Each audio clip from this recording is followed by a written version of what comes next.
Dans le département des Bouches-du-Rhône, beaucoup plus au sud de l'Hexagone, là encore, on assiste à un véritable revirement politique. 5 députés de gauche, 11 députés pour la droite. Bernard Tapie limite la casse à Gardanne.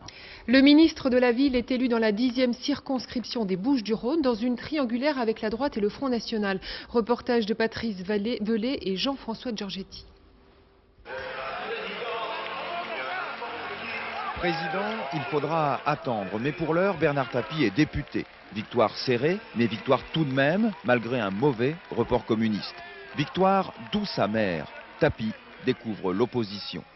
Quand on est moins nombreux, il faut crier plus fort. Et on est quelques-uns avec l'intention de nous faire entendre, même si on ne représente plus le nombre. Il n'y a plus la quantité, on essaiera de faire en sorte qu'il y ait la qualité. Pendant ce temps-là, Marseille s'installait dans le changement et toutes les réactions parlaient d'emploi. Qu'est-ce qui devrait changer vite selon vous? Le chômage. Parce que pour les jeunes, c'est quelque chose de très grave.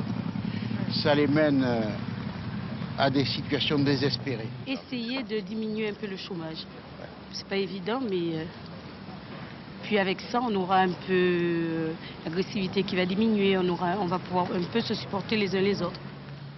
À Marseille, la droite a pris le pouvoir, 6 députés sur 8, avec la volonté d'être la voix de la ville. À Paris. Ce que les Marseillais ont ressenti, c'est probablement qu'ils avaient été lâchés par ceux qui les représentaient à Paris. Depuis de nombreuses années, il y a des parlementaires, il y a un maire qui en principe est dans les allées du pouvoir et Marseille n'a rien vu venir. Est-ce que les priorités pour Marseille sont les mêmes que les priorités pour la France?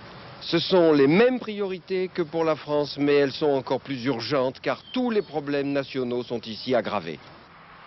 Mais déjà à Marseille, une élection chasse l'autre. La mairie est à prendre en 95 et Tapie, sur sa lancée, ne cache plus ses ambitions. Oui, nous y reviendrons dans quelques instants avec Laurence